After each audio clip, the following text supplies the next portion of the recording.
together 100% real, raw, and unfiltered life-changing advice to help you level up in every aspect of your life and business and help you reach your goals and dreams. Today, I am joined by Lisa Corticas. Is that correct? Did I That's pronounce that correct. correctly? You Hi, got Lisa. it. Thank you You got so it. much for coming on the show. Thank you for having me, Ivan. Awesome. So just a little bit about Lisa that I want to share, your background. So from a teenage single mother to a passionate business owner that is pursuing her life's mission of empowering others, she understands what it feels like to go through the motions in life without ever feeling passionate or excited. She has faced and overcome many challenges in her life and knows what it takes to create and develop a life where you can feel confident, empowered, and happy. It is now Lisa's purpose and mission in life to bring those same feelings to others. So I know when me and you were chatting via Instagram, you said, I have to think about my bio for a second. And now that I'm reading this, it's very powerful. It's very transformational. It's very enlightening. I think you've done a lot of things, and that's what I want to talk about on this episode, all the way back to, becoming a mother at a very young age, right? And let's face it, for a lot of women who are very young, become first-time mothers, it's a very unexpected thing, right? It really kind of puts you on the spot. So let's start off with that, and let's start off, with sharing a little about your story on what led you to what you're doing today. Yeah, no, I'm glad you asked, because it's a powerful part of my story, and it's a part that I don't really get into. But if we back up to my life as a teenager, I had been, throughout all my life, I was born and raised in a Christian home, great morals and values, a lot of good decisions.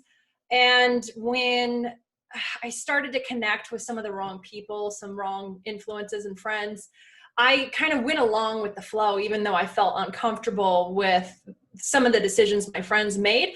I was still looking for that significance, right? I was looking for value and acceptance in the people that were around me. I had gone from being homeschooled for years in my elementary school years. My mom had been diagnosed with something and was dying. So she thought, if I'm dying, I want to homeschool my kids and be there for them as long as I can. So I did that until 6th grade. And then when I went to public school, I was joining a world of kids who had been there with each other for years. Yeah. And so I was trying to really find my place. And by the time 8th grade came, I started to kind of fall in with some bad influences, but I was still making good decisions. And that really kind of went downhill after 9th grade.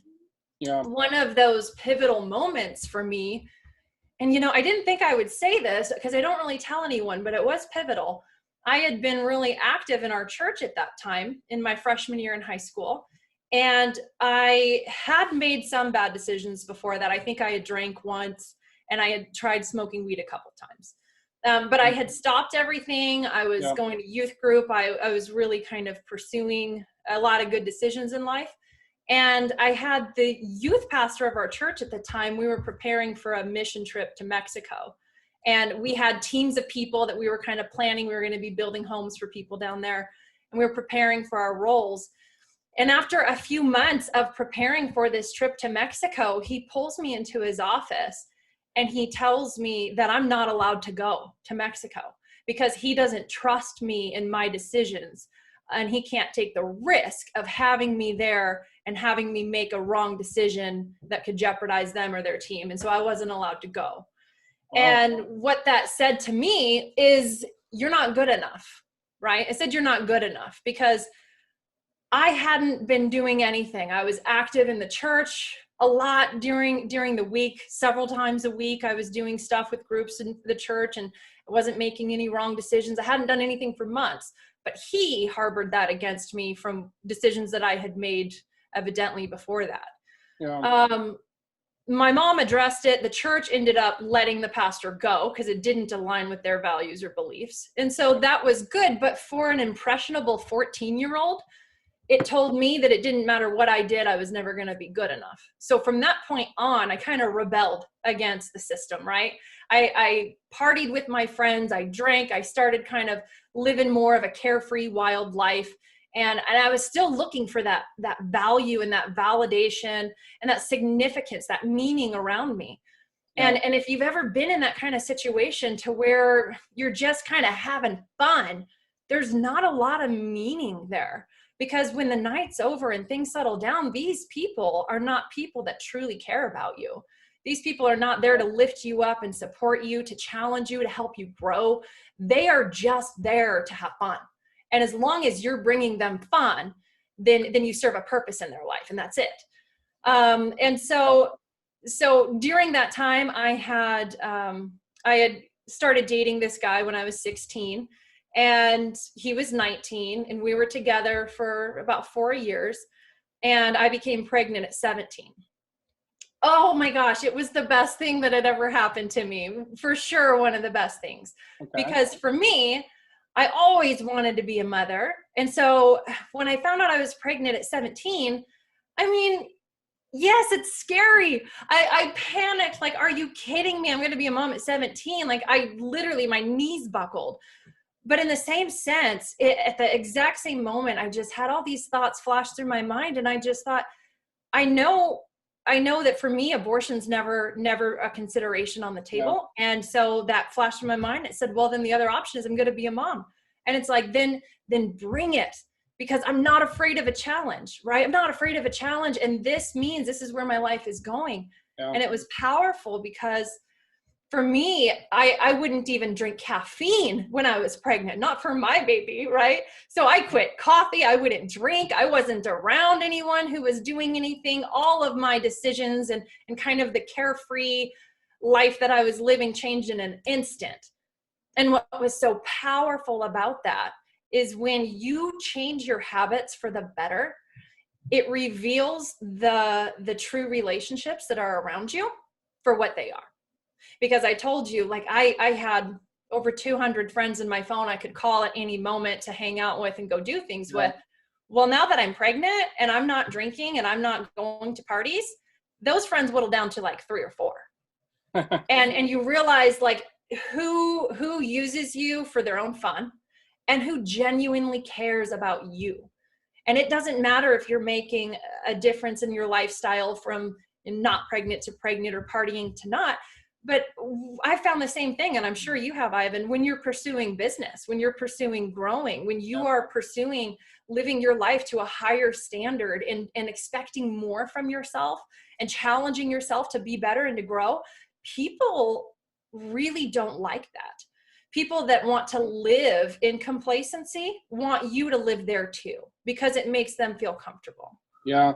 And I one thing I wanted to share about that, actually, and I definitely want you to continue with your story, is because this really resonates with me, especially when you said business, is because, you know, I'm an immigrant. I came to the States when I was 14 years old. That was 26 years ago. And I remember being bullied out through high school because I was different. I looked different. I couldn't speak English.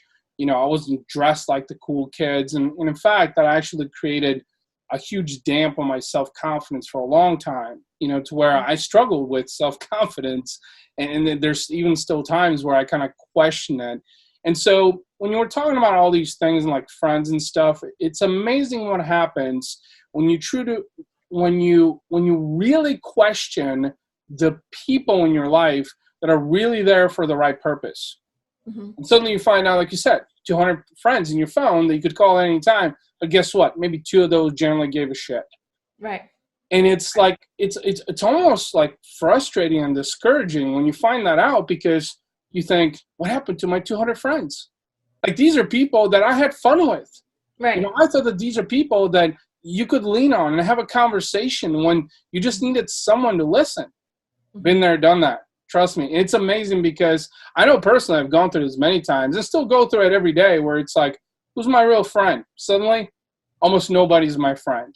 Mm-hmm. Because everybody else cares about the materialistic things that are happening in the world, but they're not really truly your friend, you know? And so from a business standpoint, actually, in fact, this is why the word human has such huge significance in everything I do in business that I've done for almost 5 years now with my businesses, because it is that human centricity, that human connection, really connecting with people doing business with them because you know that you're not there just for a paycheck, but actually giving a shit. Because when shit hits the fan for them, I'm here to help you. I'm the one that's going to take a hit for you, but I'll help you. You know what I found out is when you do that, those are actually the biggest payoffs that you have. Not because it's for money reasons, but because you're building genuine relationships with people. And that's exactly it. Yeah. Exactly. Genuine relationships. Those are unfortunately a rarity for a lot of people nowadays. Genuine relationships. We've become a society of takers. We want people to fill us and to make us feel better and to take care of us, but we don't think about taking care of others, you know? And so for sure, genuine is a key word in that.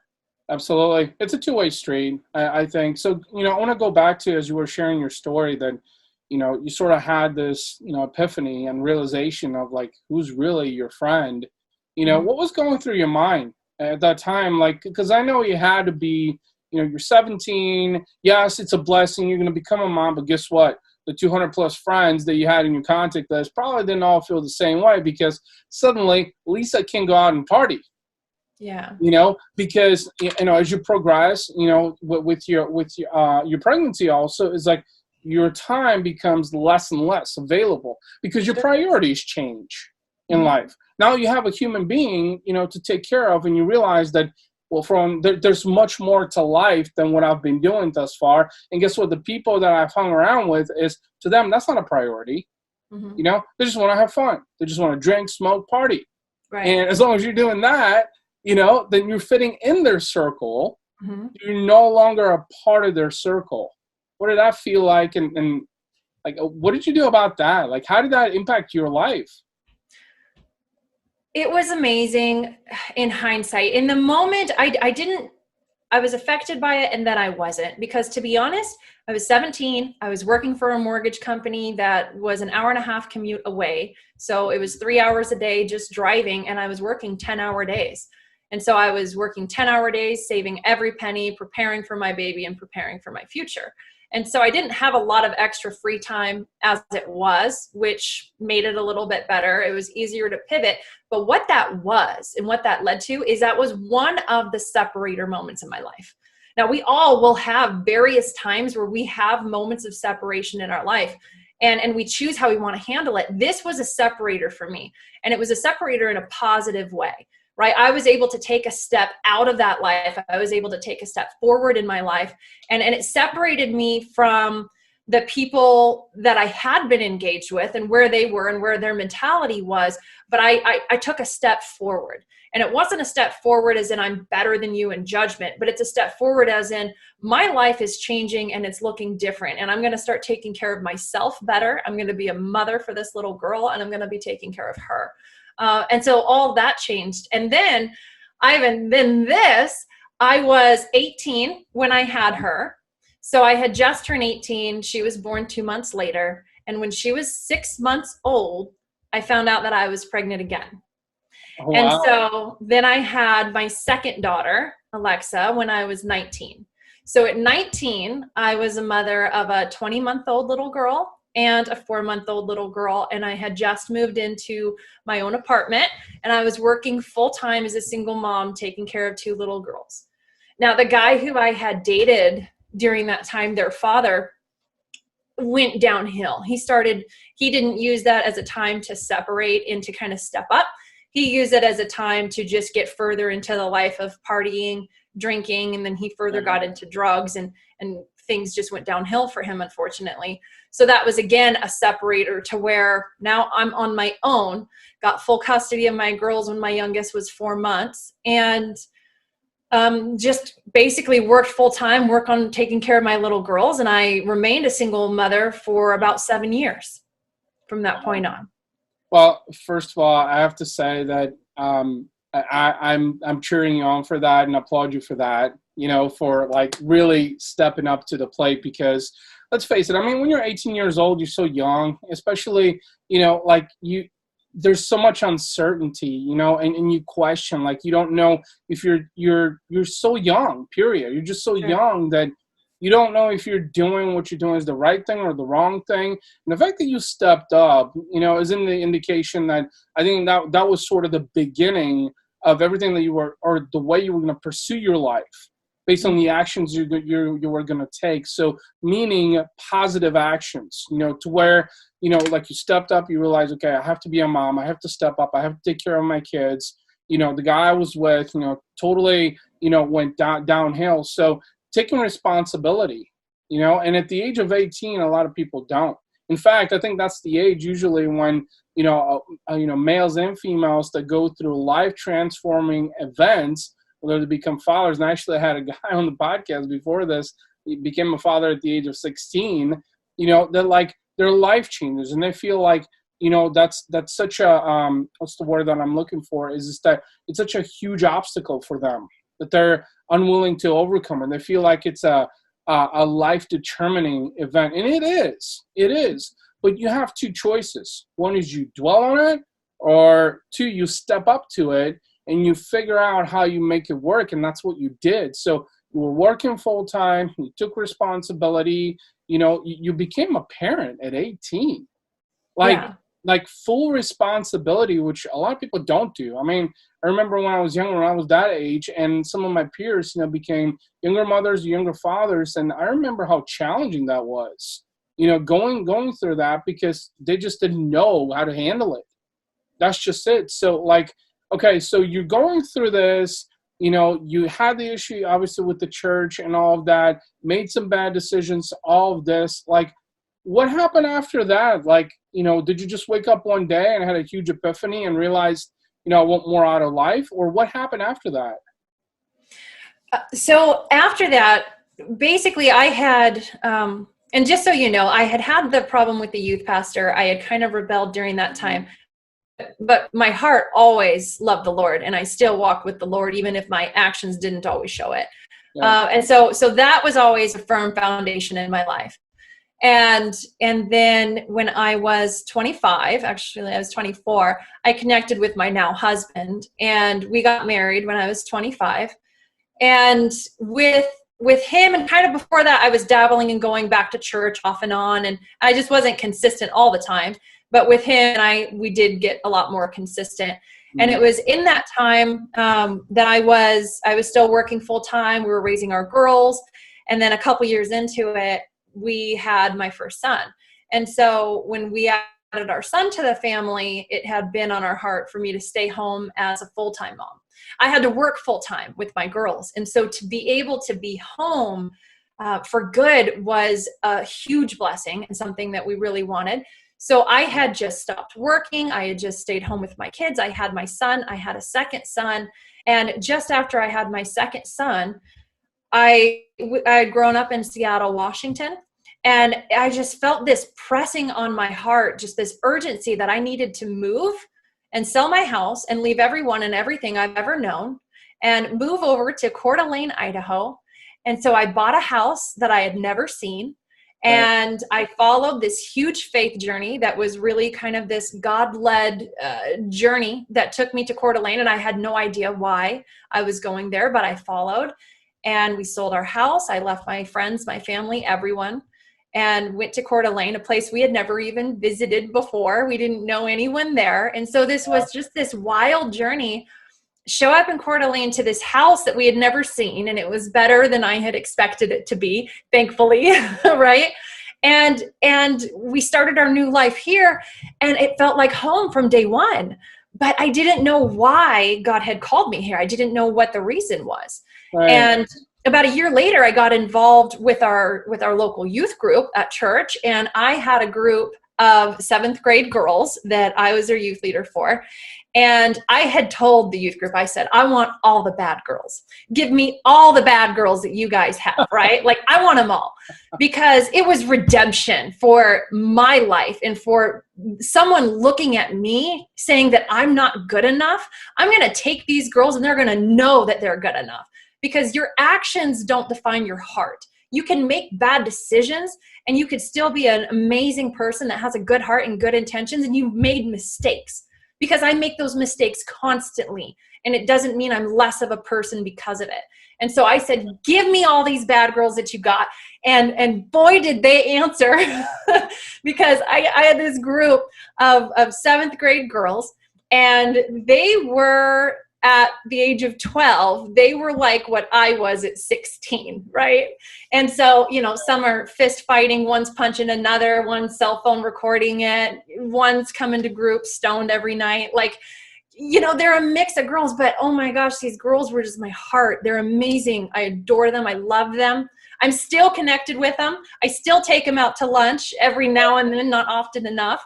But they all got kicked out of youth group, which was horrifying, which was terrible. Yeah. But it was in that moment of leading them and having them on my heart that I had gone through just before that depression with my weight and my looks, because I had had my 4th child and I didn't rebound back after number 4 like I had with my others. So I was carrying extra weight. I was stressed. I'm full-time stay-at-home mom of 2 kids, just moved to a new state.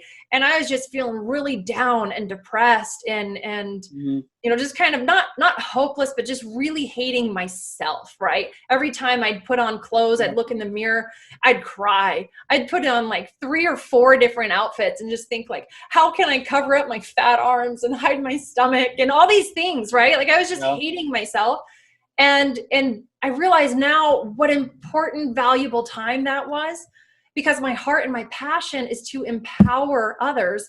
And I needed to know what it feels like to wake up and to look at yourself in the mirror and to hate what you look like. I needed to know how it felt to feel like you're trying everything you can and your body's not changing, and how depressing and disappointing it is, right? And so I had found during the time I was leading these girls, I had found a passion in fitness. I had started weightlifting. And for me, I'm against the mentality that girls should do yoga and Pilates and lift 2-pound weight. Like, I hate that stuff. And if you see any workout images of women online, they're always carrying like a 2-pound weight and a little stretchy band. And I'm like, freaking pick up a deadlift. Like, come on, women. And so this just kills me. But for me, it was weightlifting and being in the gym. I felt empowered. I felt empowered. In fact, I didn't know that word at the time. I just said, I felt like a badass. Well, but I said, you know, it's because like you could see the results of what you're doing, right? You could see this, and I could say, oh, I can't go more than 12 reps on this. And I'm like, then you're going to do 13 or 14. And I'd push myself more. Right. And so the confidence you get from knowing that you're working on yourself completely outweighs the results, because I hadn't changed a pound and I hadn't lost an inch, but simply by showing up and taking the time to do the work, my mind completely transformed and my confidence completely transformed. And I want to segue to your business, Empower Nation. But I want to take a few steps back. First of all, I have to say your Instagram videos of doing your exercises are like they speak great lengths to what you just said. Like it just totally outweighs of like the traditional couple of pounds. Oh, it's like, here's you like lifting some massive amounts of weight. And I'm like, this is someone that's like doing the work. You know, this is someone that's like you said, is showing up and doing the work. They're not worried about how many inches am I going to lose? How many pounds am I going to lose? What am I going to look like? It starts from the inside out, right? 100%, yeah. But I want to go back to when you were talking about those bad girls and the bad decisions for a second before we go and talk about Empower Nation, because I think what you're doing is amazing. And in fact, with everything that's going on with politics right now, it's even more of a significance that we need to really invest in ourselves. And so I want to go back to when you were talking about bad girls and bad decisions, because I'm one of those people that have made a lot of bad decisions. In fact, I've made bad decisions today. And I think in a way, and you're actually the second person today, actually, to give me some sense of closure, to make me realize that, you know what, exactly like you said, you can be a good person even if you make bad decisions, because we are all imperfect. And you know, I've had my own journey, you know, with God also, and enlightenment and miracles, because both of my kids are IVF kids. In a time when we couldn't have kids, we ended up having kids. And so definitely been down that path. And I just have to remind myself, though, on days like today, that you're going to make bad decisions, you're going to screw up, but that doesn't mean you're a bad human being. Yeah. Because deep in your heart, you know that you're imperfect. Like you acknowledge that, when the rest of society does not. They want to be perfect because, let's face it, let's talk about social media. What do you see more of on social media? Perfections. You don't see imperfections, right? You see, like, if you go on Instagram, especially, is like you see all these perfect images of people, especially in the fitness industry. Makes you wonder, right? Where's the imperfections? Show me that.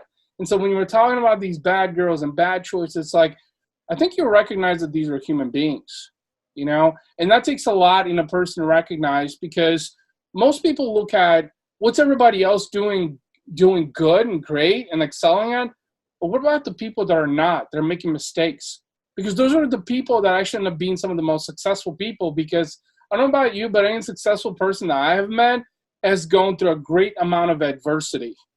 I'm talking about, ex-drug dealers or been in jail or ex-cons or whatnot. And I'm like, someone's like, okay, maybe my mistakes are not so bad of these people's, but it's essential to you being a human being, whether you're a male or female.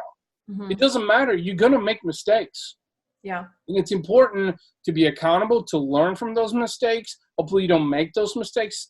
So I think you were a great role model for these women, in this youth group that you mentioned, because I think that's exactly what they needed.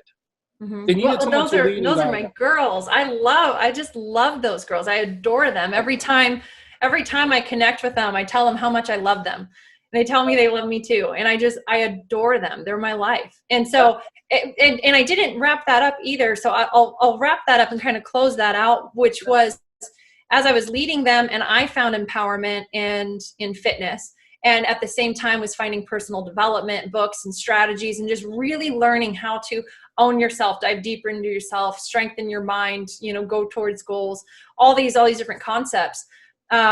I had seen these girls, and gosh, I saw myself in them, right? And I saw that same brokenness, wanting to be valued and loved, and to have others see them the way that I saw them, to love them, and to know that they're not defined by certain aspects in their life. And when you understood some of their home life and some other aspects too, you don't question as much why they made some poor decisions, and to know that these are amazing women, these are amazing young women. And so on my heart in that moment, one day I was sitting there and I just saw the pain that they were in. And I saw the love that they just desired to have. And I challenged them. I was probably the most challenging person in their life. Their parents let them do so much more, but we're friends on Instagram and we text, and I'm like, girl, why are you wearing that shirt? You are 12 years old. You better pull that thing up. You are showing too much skin. And I'd give them a hard time, and I'd challenge them. But they knew I loved them, and they loved me for it. And it was because my heart was for them. And so I had in this moment, this sense of like, all of a sudden this voice in my head just said, you're going to start a business that's going to save these girls. You're going to start a business that's going to empower these girls, and not just these girls, but everybody, because we all live in this sense of complacency, and the lie that we have is the biggest lie that society faces, which is, oh, you're just supposed to go with the flow. You're supposed to just do a 9-to-5 job, do high school, college, have employment, get married, have kids, check the boxes, you grow old, say goodbye, hopefully you lived a good life, and that's it. That is absolutely not what life is meant to be. I agree. Because each and every single person has a powerful gift inside of them, and they are made for a reason. And those gifts are made to be used here on earth and in our life and in our time for the benefit of others, not for you to harbor and to go home and binge watch Netflix. That is not what your gifts are meant for, right? And so when God put that on my heart, and he's like, you are going to bring this to the world, and you're going to empower them with this, my first thought is like, you're crazy. I never thought that I'd start a business. I finally just got to be a stay-at-home mom. Like, why would I start a business now? And so I kind of jokingly go, okay, God, if I'm really going to start a business, at least give me a name for it. And right away, the word goes empower in my mind. Yeah. And I was like, oh, damn. All right. You gave me a name. I guess I better get to work. And so that started it. And it was several years, about 4 years of growing and learning. And from that moment on, I just had this insatiable desire to learn and dive into everything. I can't even tell you how many thousands of hours of material I've consumed, all the pages and pages of notes, everything that I've dove into and I've learned and continued in my fitness, and to kind of bring everything together for then the company that I've since built, Empower Nation, to serve that purpose. Well, I think a couple of things I wanted to chat about is I think you've experienced a true calling, and a lot of people, true calling, like when you were talking about that, like you said, God, can you at least give me a name? And it's like you knew there was something, you knew that you had a purpose, like something was calling you, something much bigger than you that was going to affect and impact people around you, but you didn't quite know what that was. And I think the word empower has such strength because it invigorates people, right? Empowerment is such a bold, empower is such a bold word because it also uplifts people, encourages them, gives them hope. And let's face it, as human beings, we do live on hope.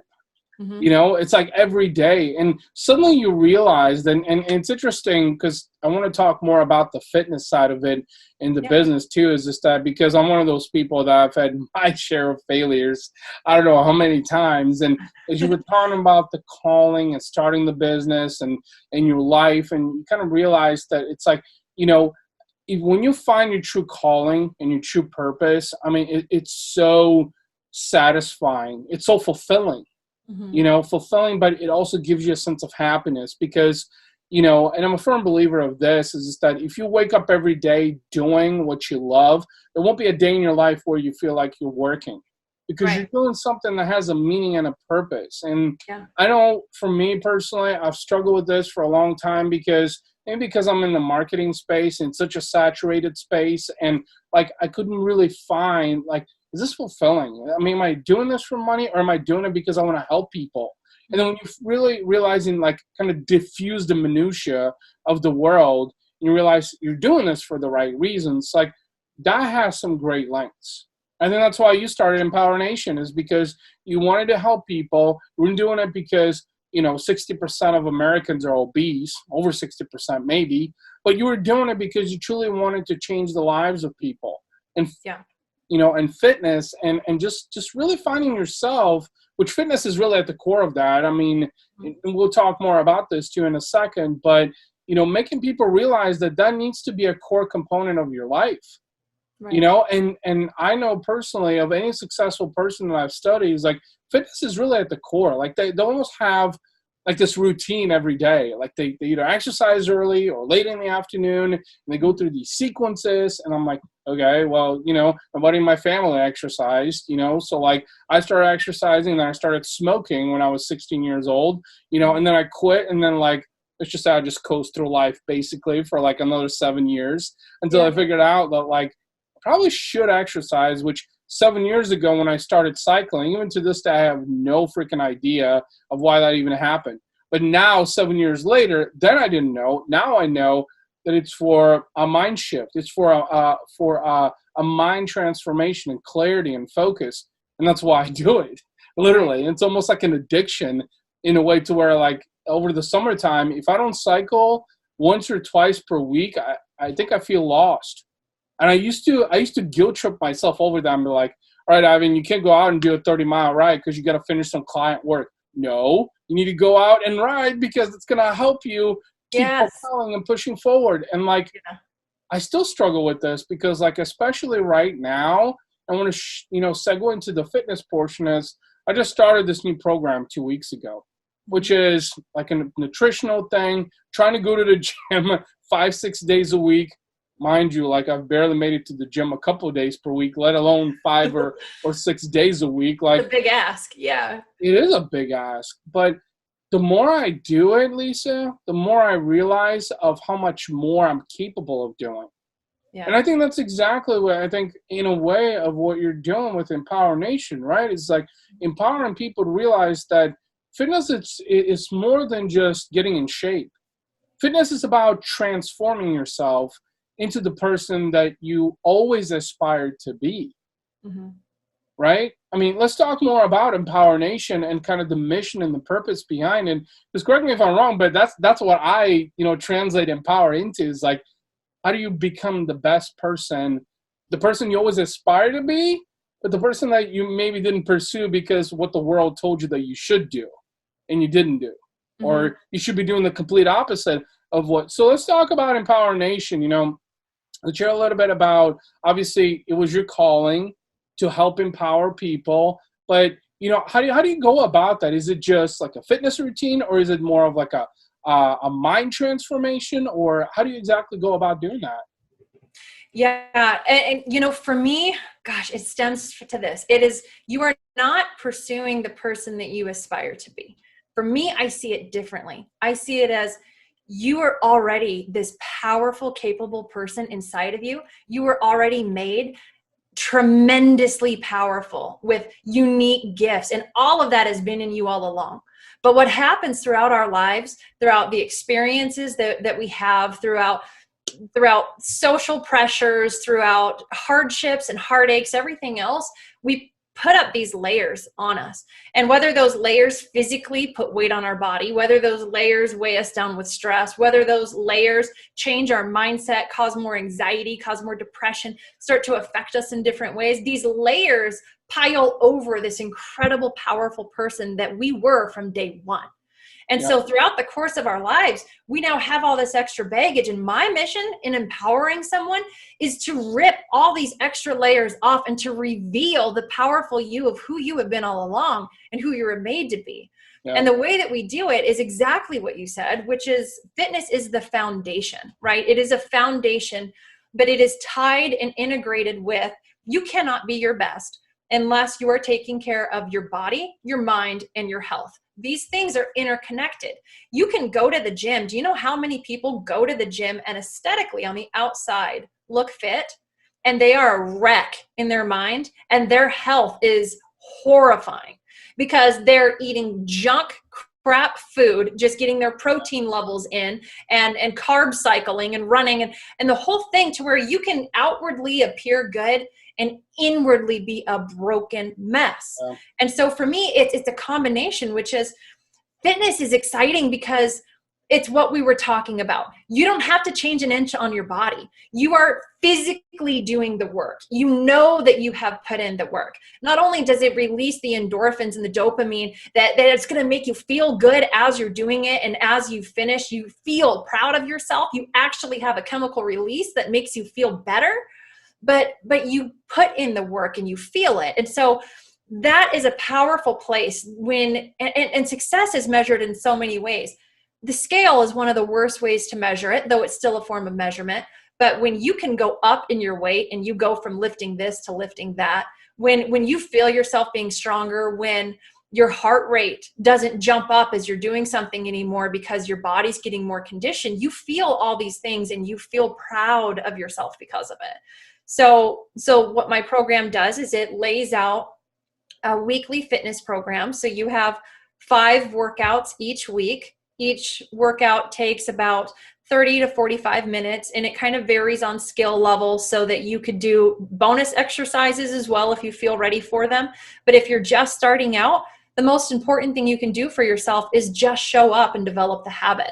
You don't have to go hard and kill yourself. You just show up each day and just know that you're starting to build the habit, and be proud of yourself for showing up and just doing the minimal amount that's required, right? So it has the foundation of fitness. But what I care most about is someone's mind. I care about their mind, and I care about their heart, and I care about how they feel inside. So each week it focuses on a different topic that really dives into someone's own personal growth and development. For instance, week 1, you really have to know why it is you're doing it. I think too many people jump into wanting to change their life, or doing a diet plan, or jumping on keto, or whatever other diets are out there, right? And then they're doing these different fitness programs, and that's great. I tried the same thing, but if you don't really know what you're doing it for, you're not going to really stay consistent. And saying, oh, I'm doing it to lose 20 pounds and to look good in a bathing suit, that's not a reason that's going to get you there every day. So you really have to break it down and even do there's a 7 layers question that you can do, where you basically ask yourself why you're doing it 7 times.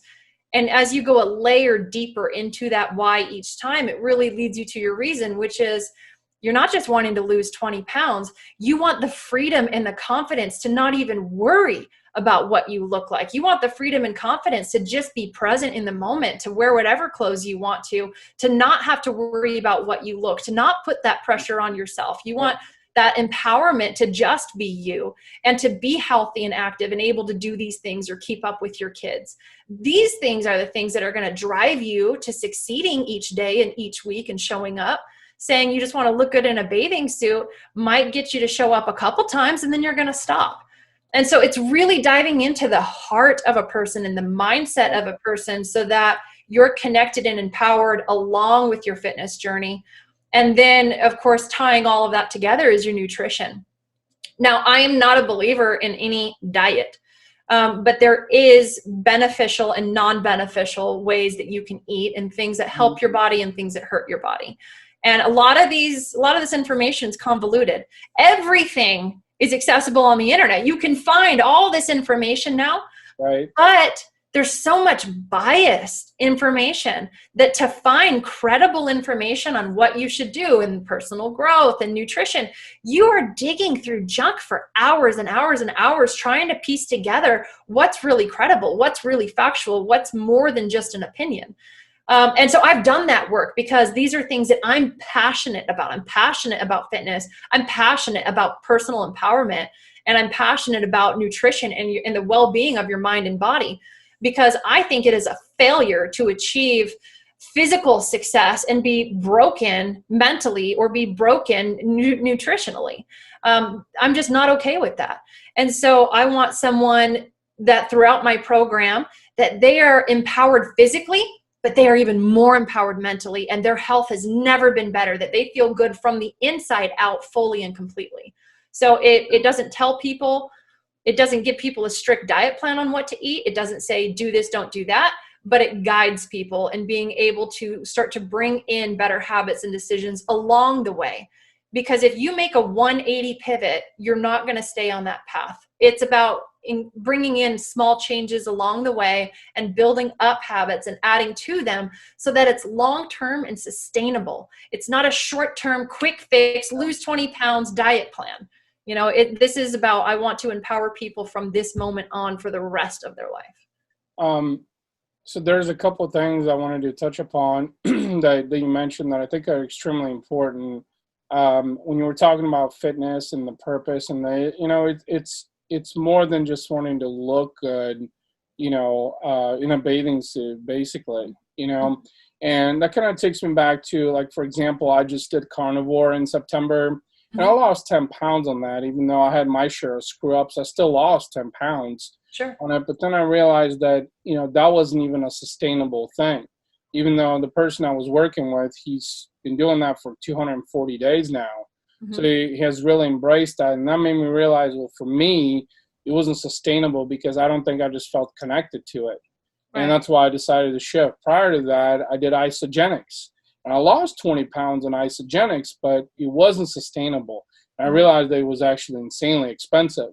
Also, on the amount that, I was spending basically per month, because yes, it was controlled, but that was just said it wasn't sustainable. But really at the core, Lisa, for me, it was like, okay, great. I think it'd be nice to see a six-pack. I haven't seen it in 22 years, probably the last time. But honestly, is that the only thing that I want? And then I realized that it's about feeling good. Yeah. It's about feeling good about yourself. It's about gaining confidence. And suddenly it got me thinking okay, why do I cycle twice a week? And it's because it makes me feel good and gives me confidence. Okay, why now when I go to the gym, I'm getting more connected with the exercises and the physical work that I do? It's because it gives me confidence. It's building my confidence. The confidence has been something for me that I've struggled with for a long time, because all through high school being bullied, like, I just had no confidence, I think, after that. And it was a huge struggle rebuilding that, and really realizing that, I mean, what else can I say about that? So, like, the more and more, like you were saying, sustainability and true purpose. And not just because you want to look better in a bathing suit, right?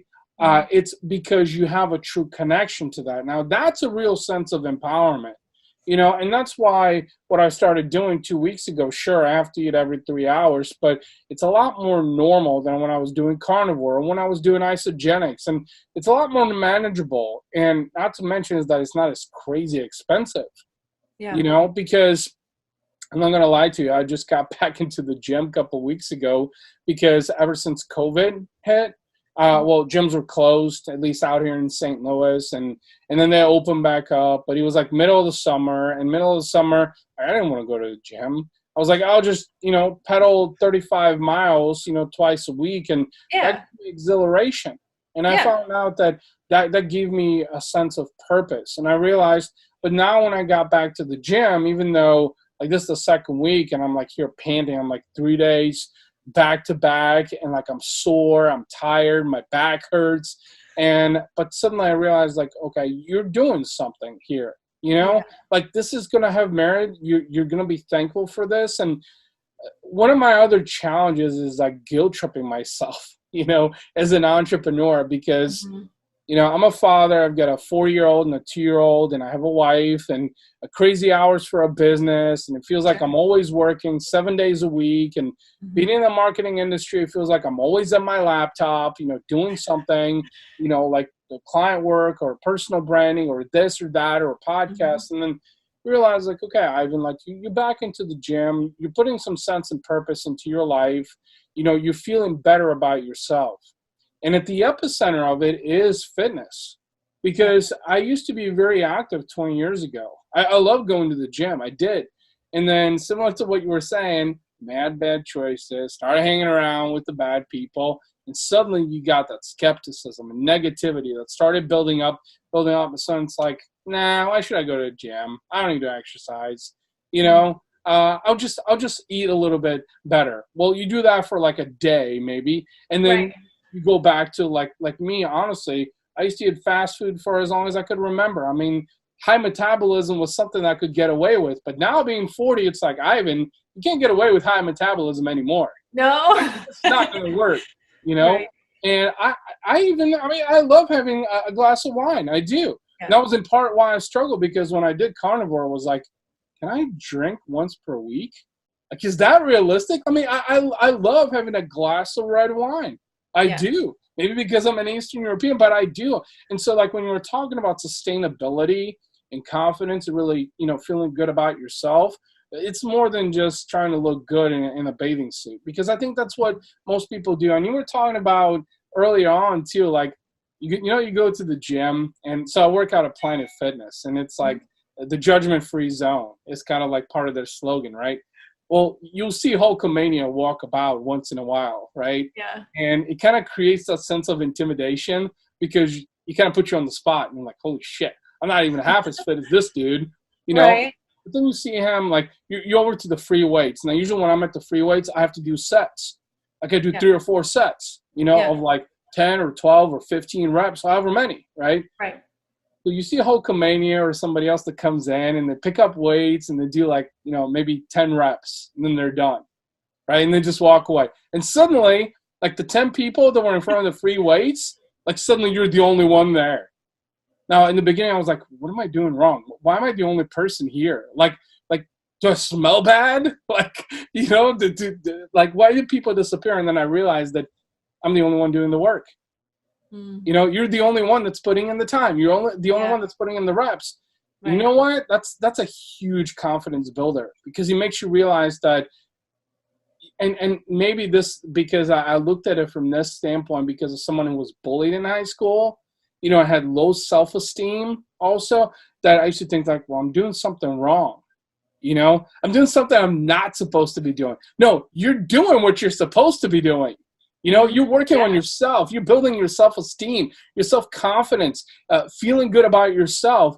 And then suddenly, like, you attract that energy too. It's amazing. Like, you start attracting, and that's why you're on the podcast, in part is because you start to attract people who have, it's like that energy, I think, or maybe it's it's God putting certain people in your life, but it's amazing what happens and the transformation that it creates. So, it's realizing that, I think, is very fulfilling for me. And I think a lot of people don't realize that, how important fitness is. And it's not just about, well, I'm just going to get fit so I look better in the bathing suit. No, it's about what it's going to do here for you. Exactly. Yeah.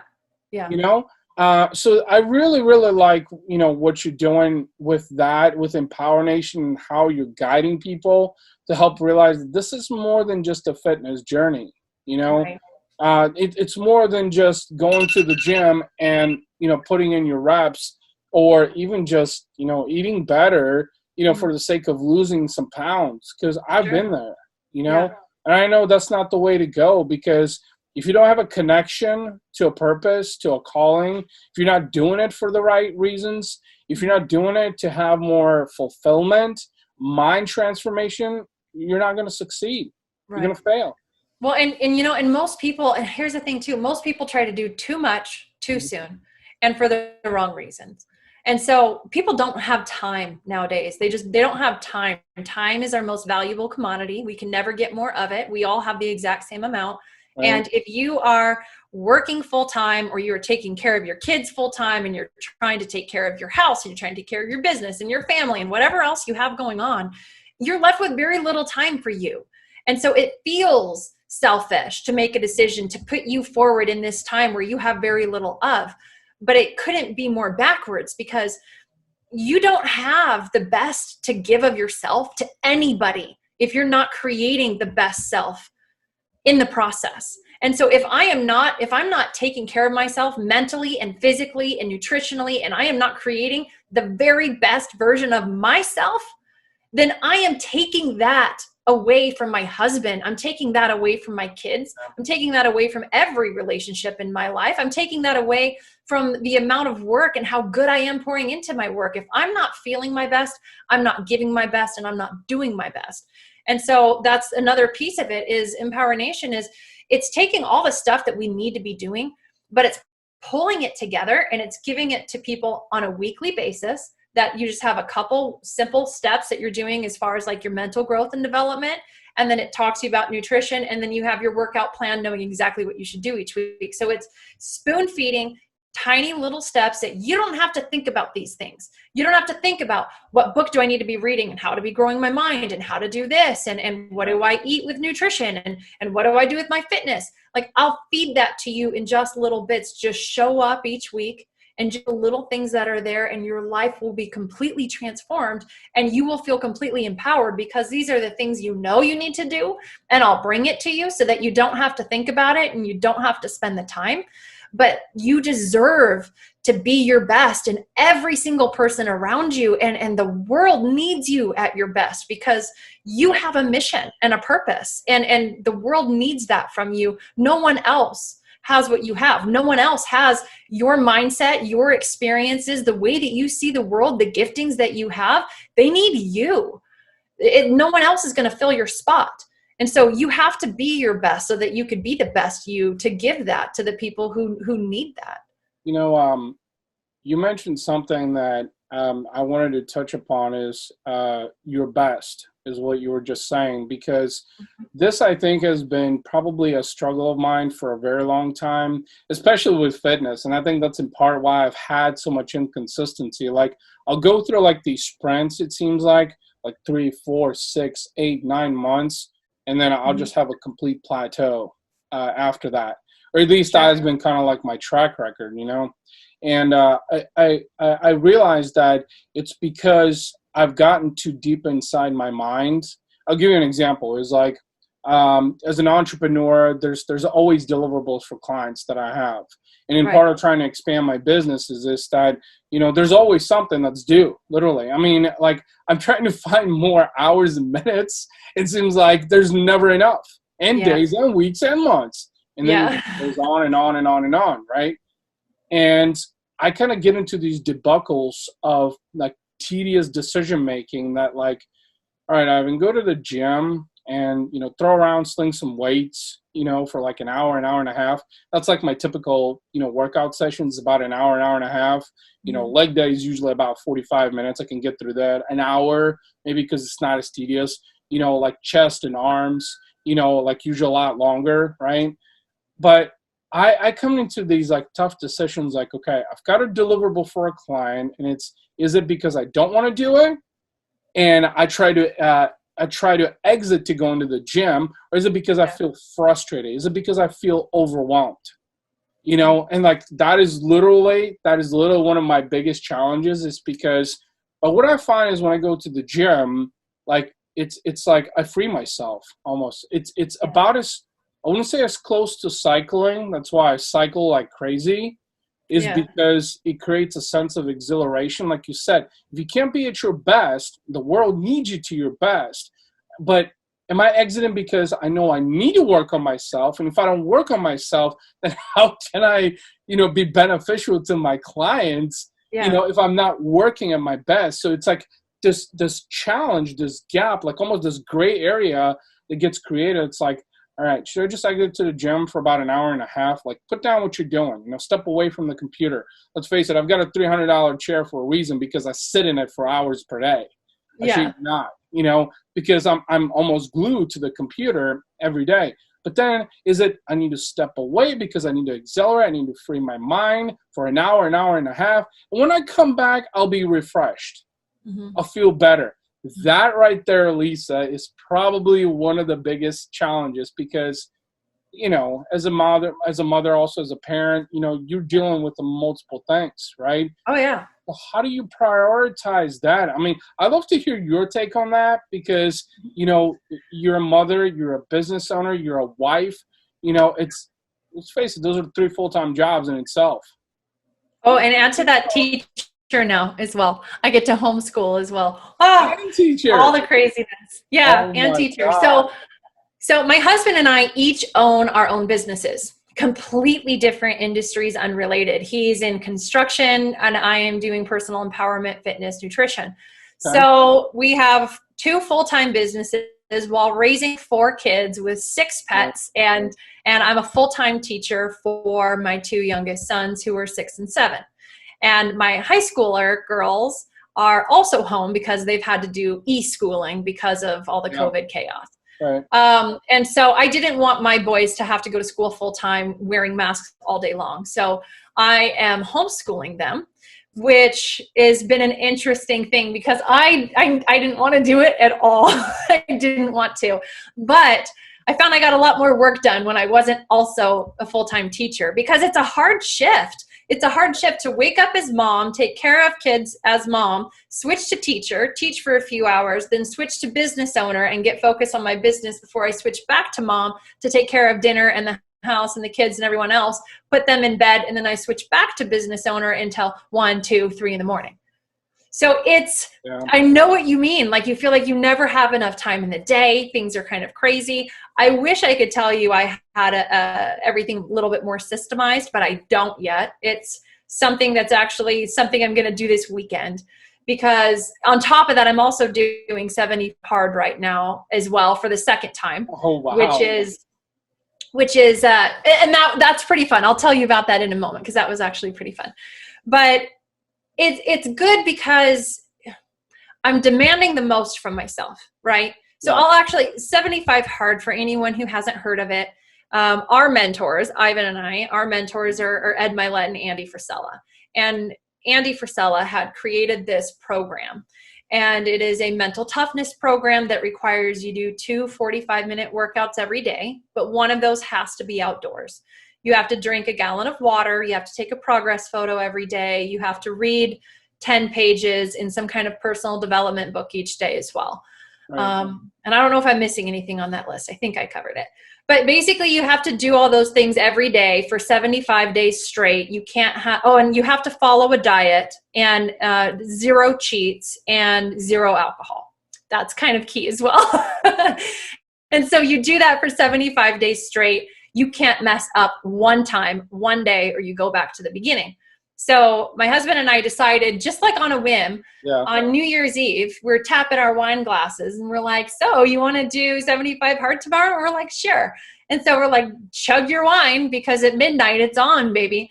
And so midnight hit, and we're, of course, right on to 75 hard. Yeah. Did it, followed through every day, finished March 15th, jumped on to phase 1, did that twice. And then we thought, hey, let's end the year with 75 hard. We started it. Let's end with it. And so my 75th day will be on December 31st. And so I am literally starting and ending the year with it. Now, the reason I bring it up is because you'd think, oh my gosh, I just launched a new company in August. Mm-hmm. I was running 30 people through my program, kind of testing everything out. That was crazy. And then I'm trying to homeschool 2 kids now, which I've never homeschooled before, and figured that out while running my business in my house and helping my husband who's working 80-hour weeks, right? And so it's like, it's madness. Let's go ahead and add 75 hard into it. What that does, though, is it forces your priorities. It forces your hand to put those things first. The exact thing that you were saying, Ivan, about work and fitness and then going to the gym, gosh, I was too busy. And I had too much going on to force myself to work out each day. Though I love it and I'm passionate about it, I enjoy it. It was still like, oh, but I have so much to do. And that's the caveat. It's a catch-22, because you think, I have so much to do, therefore I don't have time to invest in myself. But when you force that time to invest in yourself, whether it's reading, praying, meditating, working out, things that are going to be beneficial for you physically and mentally, right? That if you force that for yourself, you then come back from that bringing a better version of you to what you're doing, and you're able to do the work that I may have stretched out for 2 hours. I now bang that out in 30 minutes because I am in a more clear mental state. And so you actually gain more time in your day by taking time for yourself, because it puts you in an entirely different mindset. And so I have a pretty good system down as far as, in the mornings, I homeschool my boys till, 9 or noon, and we go to the gym, and then I switch to business stuff in the evenings. And then I really take advantage of, once they go to bed, then I'm at my computer for hours after that. And I really take advantage of the time that everyone's asleep. But you just got to make do with the time that you have, and know that for me, there's one thing that really weighs on me, which is people need this.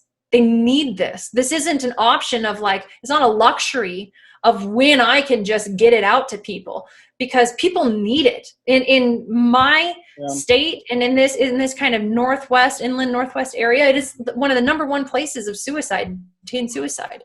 And when I hear that these kids are killing themselves, that people are killing themselves, that they have that much hopelessness, and I know that I have so much hope and purpose and empowerment that I could be bringing to them, and I haven't done it yet, I haven't got it to them yet, I take that personally.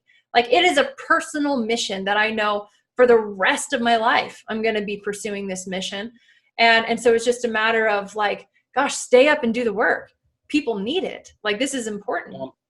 I had to ask because, as a fellow parent, as a fellow entrepreneur also I feel like that's probably one of my biggest struggles is, obviously I don't homeschool. My kids go to daycare, on the weekdays. So, I get some time to do work, with the exception of this week. My son threw up on Tuesday, I think it was. Aww. No, Monday, on the way to school. And I think it was a food allergy reaction that he had, because he's got food allergies. So they quarantined him for 3 days, Tuesday, Wednesday, Thursday. So I had to take my daughter, who's 2, to daycare each one of those days. And that's what I do in the morning. I get them up, I get them dressed, I feed them breakfast, I take them to school, because my wife works a full-time job. She's out of the house by 5 a.m. So I'm doing that in the morning. But it's the daily routine that I still struggle with, because 3 days my son was home with me, and it's every 60 seconds, Daddy, watch this, Daddy, this, yes, your attention. And that actually made me realize, Lisa, right there, from a priority standpoint, that my family has always been number 1 and always will be, but it really enforced those priorities to make me realize that that's important. That time I will not get back. in my life. Right. I need to devote when he says, Daddy, come look at this, and I don't come once, twice, three times. That's creating a bad impression on him. And I try to really control that. And it's tough because, okay, laptop, do work, client deliverable. It's Tuesday and a Wednesday, Thursday. Now it's Friday. I missed 3 days in work. And guess what? I'm doing the work in the evening when I can, but I'm not as focused. Yeah. Because kids are running around upstairs. Sure. I'm downstairs in my office. There's noise. I can't focus. Kids need attention. Got to make dinner, or I got to do my food prep twice per week. Like there's always other shit. And so always, yeah. It's almost, encouraging to hear that you're not the only person struggling with these things, because let's face it, you can only do works on so many nights until 9, 10, 11 o'clock before he catches up with you, because you need sleep, because you need to function. And that's another struggle of mine, is like, because I go through these periods where I'll be up late, very much like you, doing client work, trying to catch up. Like, okay, I'm going to go to bed at midnight tonight. I'm going to be up at 6 a.m. Bullshit. Alarm goes off and you don't want to get up because you're tired. Yeah. You need sleep, you need rest. And so, but it's finding some balance, something that works for you. And that's why I was asking you, because it's a lot. You homeschool 4 kids, your wife, business owner also. It's not easy. But what matters at the core of that, and I think that's where Empower Nation comes in also, is it's that you're doing the work. There's progress. You're taking action. And I think in this mediocre world we live in, is a lot of people quickly forget about that, because they see and they look at you and they're like, well, you're doing too much. Or maybe you're not gaining momentum on so many things, and you're doing too many things. But what about putting in the work, right? Like you're showing up.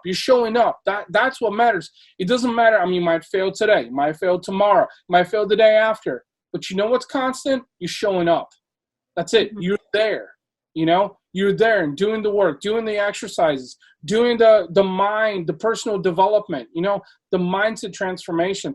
And that has been a struggle for me, and I think still is, honestly, because I get frustrated. Like I know today I had screw-ups in my email and shit to deal with, and it just like, it changes you, it affects you, it affects you in a negative way. And so it's so frustrating almost to see how that impacts you, to where you go from like, I'm positive, I start off my day, I'm going to get all this shit done. Like, oh, damn. Like I get this negative email. It's like, all right, how am I going to deal with this? Am I going to let this, change the trajectory of my day? And honestly, I used to be that person. I'd be like, yeah, and maybe it was stress, maybe it was depression, maybe it was anxiety, like cave in and say, you know what? I don't have any motivation for the rest of the day.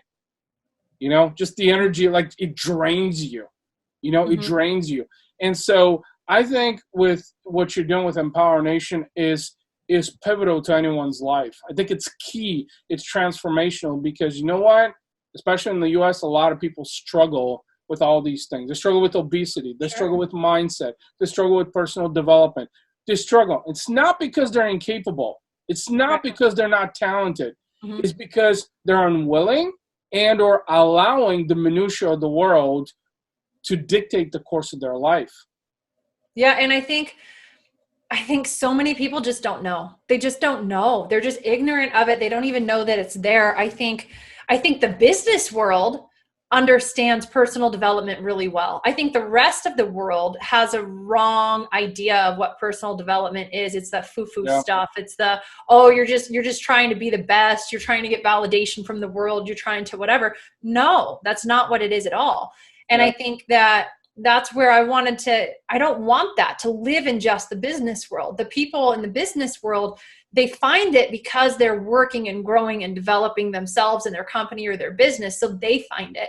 But the rest of the world, they just don't even really know these tools and these strategies and these methods and these tips, as far as it helps you to break down, how do you get out of a bad mindset when you are stressed and there are tangible, real things that you are dealing with in your life, and it weighs you down and your shoulders hang and your body's carrying this stress and your mind is being captured by it. Like, how do you get out of that? You don't have to just succumb to it. Like, there are actual tools and methods and tips and strategies and things that you can do that are not foo-foo, that actually help your body physically to be able to withstand stress, to be able to snap out of it, to be able to change your mindset and pursue things. And so to know those things empower you in how you live your life and to manage your life better. And when you manage stress better, you're managing your health better. So many of our ailments that we experience are stress induced. And so when you know how to manage that better and you're doing things like taking care of your mind and your body and your nutrition, all those things help reduce stress. But then when it goes back to how we manage the chaos and family and time and everything, I think the key word is intentionality. And I'm not going to say I have it nailed down. I don't. But it's something that I strive to have, which is, oh, you're doing too much, you're pulled in these directions. It doesn't really matter how many directions you're pulled in if they're healthy directions, right? If you are dedicating that time to your family, which should be first, and then you're working on your business, you're working on yourself, you're working on positive things. The key is intentionality in each of these areas. If you are an intentional parent, you are spending time with them, they feel your love and your dedication, and you're intentional with that, versus just kind of like, oh yeah, we're in the same room all day, but I'm not really giving you my time or attention, right? I'm on my phone and I'm checked out and I'm doing X, Y, Z. That's very different than I'm going to get down, play with you, talk with you, hang out. Like, you're going to have my time and attention. And I could say I experienced that by living close to my parents my whole life. When we moved to Idaho, that was one of the biggest things that made me worried, is because I didn't want to not be close with my parents. But we had lost intentionality. We were taking each other for granted because we'd see each other all the time. So there wasn't intentionality in our relationship. When I moved and we would see each other like every 2 months for the weekend, we're now spending the entire weekend with each other, making breakfast, hanging out all day, going sledding, going hiking, doing this. Now our relationships grew to extraordinary levels. And what that came down to was we were intentional about our time because we knew we didn't have a whole lot of it. So when we had that time, we were intentional and we used it well. And our relationships grew extraordinarily deeper than what they had been. And so it's that same type of mindset, being intentional in our business and with our time with ourselves even. Well, and so I want to leave it on that note, because that was very powerful that you said, intentional. And I think, I know for a lot of people, watching and listening to this episode, are hopefully going to find insight in this, because intentional is key. Like you said, is just that truly being intentional about the things that you want, and then, not allowing the external to dictate, a different decision, to impact your decision making, because that happens. I know for me personally, it happens all the time. It's like, I know I want to do something, but then I allow the external or a current situation, to change my mind. And then I regret it afterwards, and I hate feeling like that, because I think it's when you're intentionally really realize your full potential of what you can be, who you can be, what you can conquer, what you can become, but you allow the external to almost like dampen that and put a lid on it and say, no, don't do it. It's not a priority. It's almost like, God and the devil, almost like, being on both shoulders, and like God telling you, go to the gym, put in the exercise, like work on your routine. You want to do that. Devil's like, nah, you ain't got time for that. You got other stuff to do. That's not important. It's like, and I think a lot of people struggle with that, with being intentional. Lisa, amazing conversation. I know this could probably go endlessly, but in closing, tell everybody, how can they find you? How can they connect with you? How can they get more information about Empower Nation?